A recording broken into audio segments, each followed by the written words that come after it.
Hey YouTubers, it's me, Lonnie Clark, Nuts for Art. I want to thank you for coming to my channel, and I guess I'm just posting up this video to give us a little bit of words of encouragement because, as they say, the shit is hitting the fan.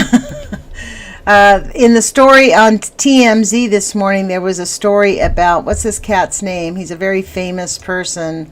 Let me get his name. I'm not a big Hollywood news person. I have no idea who this so-called star is, but his name is called Louis Tomlinson. His sister died of a heart attack at 18. She's dead of a heart attack. They have no reason, some unknown reason why she died of a heart attack. Now, those of you that are following my channel know why she died of a heart attack. I think it's cesium-137. I mean, I have to admit, I'm embarrassed after all these years. I still don't have it down which of these isotopes cause which disease. So I think cesium-137 goes to your heart, strontium goes to your bone, iodine goes to your thyroid.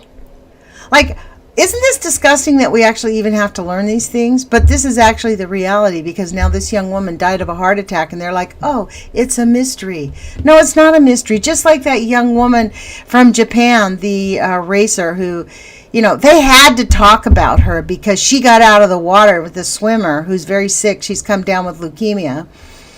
She got out of the water very, very sick. So they had to address it publicly. But think of the millions of women and children in Japan that we do not even hear about who have cancer, who have autoimmune diseases. I wrote permission to simplyinfo.org. I think that's what it's called, Simply Info. It's Fukushima Info. I forget the name of it, but I think it's Simply Info. It's Nancy Faust's online organization. She did a 2019 Fukushima report, and really very well-written scientific report on what's going on at Fukushima. And in there, I was flabbergasted. Futaba, the radiation rates around Futaba, where they are repopulating people, it was something like 43,000 becquerels counts per minute. I mean, unbelievably, shockingly high. So I've written her, I'm going to figure out a way. I'm going to buy a program. I bought one program. It's called Movie Maker Pro, but I don't really know how to do it. So a friend of mine was showing me this program called Pinnacle that I'm going to purchase, and he's going to show me how to make it work so I can actually produce better videos, because I want to show you that whole entire document. But I guess the thing that's driving me here this morning to make this video post for you is to have this discussion about World War III is an information war.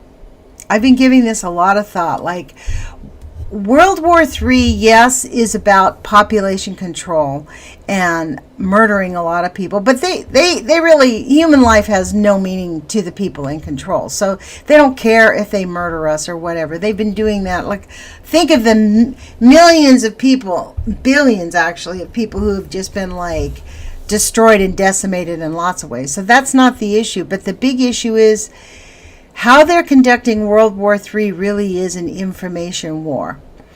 There is news on what's called spacenews.com, where I get my news about the Space Force. And there was a report there that talked about how the Pentagon has no oversight over the Space Force that's out there. They're not keeping track of their subcontractors. They're not keeping track of the projects. And yet, our lawmakers are pushing very, very hard for us to fund this Space Force. Big time. March 22nd is when the Air Force has to come to Congress and tell them how they're going to bring their plans together to move forward for the vision for 2020 to be unfolded like the lotus flower. That's what they plan on doing. They're like, wait, we'll just take everything. Thank you very much. So the question is, what's our answer? Because obviously activism means zero. Jack shit. It doesn't mean anything. I think the best thing that we can do is try to figure out how to like not fall into chronic depression. I mean, Tim Martin and I have this conversation often because it's like none of our friends want to talk about the contamination. And actually there's three contaminants, right? One, we have geoengineering, we have nuclear contamination, and we have glyphosates. I think that's what they're called. So those are like the trifecta of Omnicide. We're so deep in this pile of shit, we can't really dig our way out. So it's like I used to say, you know, it's still going to smell like shit one way or the other, whether you have a good attitude or a bad attitude. So we can force ourselves to have a good attitude, but what do you do with your heart, with your broken heart, with the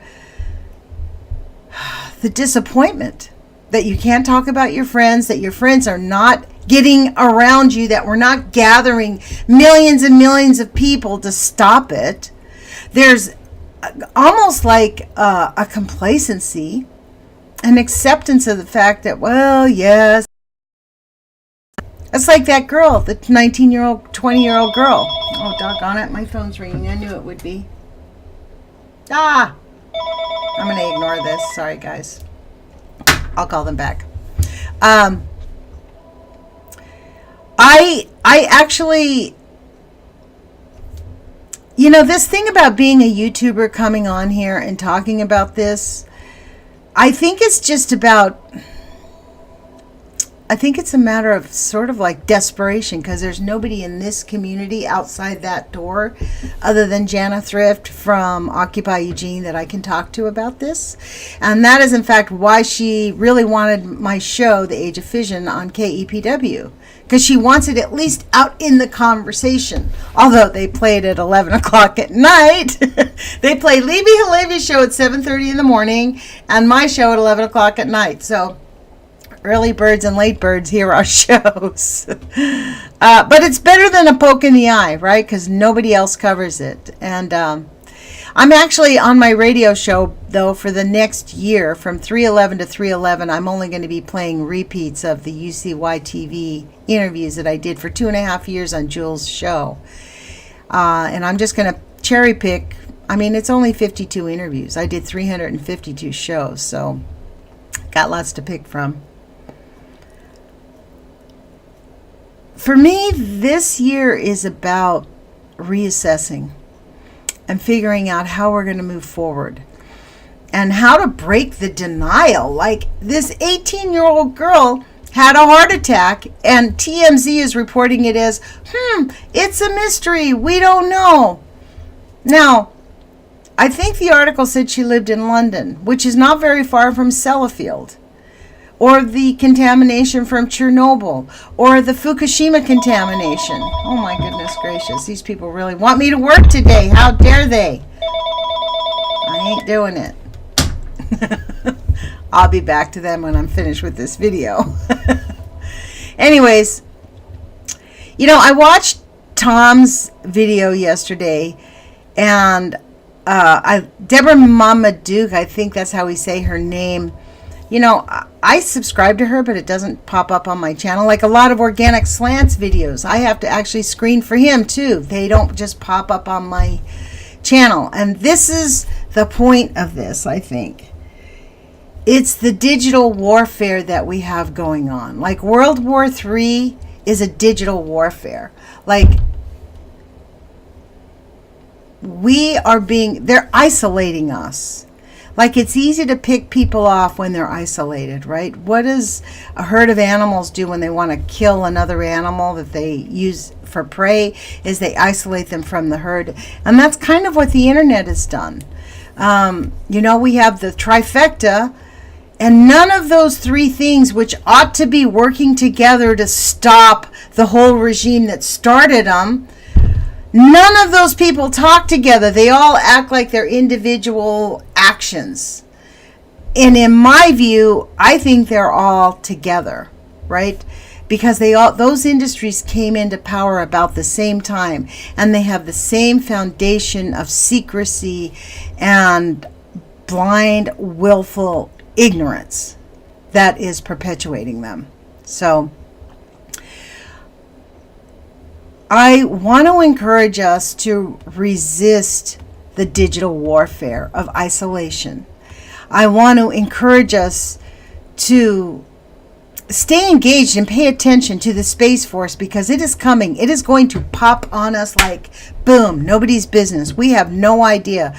I really encourage you to go to spacenews.com and read what this government plans on doing. In fact, they are doing it. It's not like they plan on doing it. It's on. They're just going to make a big announcement in 2020 that this is the way the new world order is going to be. So when we talk about the new world order, we're not talking about the whole world. We're talking about a family of maybe 100 people. You know, it's a very small elite class that plan on running the whole shebang, and frankly, do quite a freaking effective job of it. Because nobody's speaking out. Nobody's saying anything. This video alone probably will get, 40 views? It would be awesome. I'd love to get 1,000 views on it. I'd love to get 10,000, 100,000, 1.5 million views with people going, right on, Lonnie, we got to resist. It's about resisting. I don't know, but then you get back into this. What's resisting? Today, I re-registered as a Democrat to resist so I can vote for Bernie no matter fucking what, because I'm voting for Bernie Sanders, period. There's nobody else that I would vote for in this election. Now, do I think Bernie Sanders will be the next president of the United States? By the fluke of God, I hope so. Because we need somebody like that.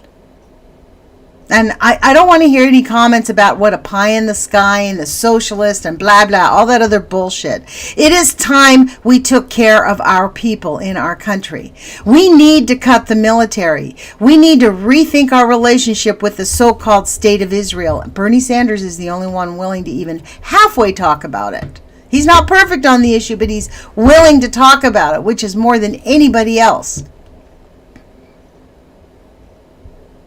But then we get back to this question of, yes, the sad fact is we know that whoever occupies the White House gets their orders handed to them on day one. It's this, this, this, and this. And if not, your children are going to disappear. And that's how they get them to comply. That's the hard reality that we live in. So what's the resistance about? I don't know. Happiness. Happiness is resistance. That's what I say. That's what I tell Tim. Like, fuck him. We can't change it. Like, every day right now in Southern Oregon and right up here in Eugene, our skies are blasted. Now, Strontium Milk says, again, like I said, that is caused to protect us because according to Strontium Milk, they're filling the skies with geoengineering because radiation has blown a hole in the atmosphere and they need to do it. Otherwise, the sun's radiation is going to get to us. And that's a theory I've heard that I think makes sense. It's the only thing I can think of. Like, why would this entire worldwide planet web of chemical contamination be happening? I don't know. Anyways, you guys, I wanted to put out this video to encourage you to, put your courage feet on, pay attention, protect yourself. I know it is hard to keep our hopes up and our spirits up, especially when our families don't want to talk to us, our friends don't want to talk to us about any of this.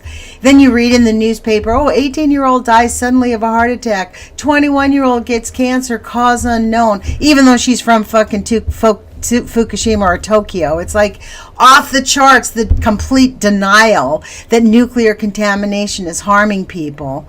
I mean, that alone is enough to make you want to go crazy. It's kind of like what Heidi Lambert said to me. Her dad, the DOE declared her dad crazy because he refused to stop calling out the liars up in Hanford. So we're certainly in a pickle, folks, but I put these videos out kind of as a tether, a lifeline, as a voice of sanity for those of you who are still hanging on to it. So put your courage feet on, you guys. I really appreciate you, and thank you for all your kind words and support, and we'll talk to you soon. Bye-bye.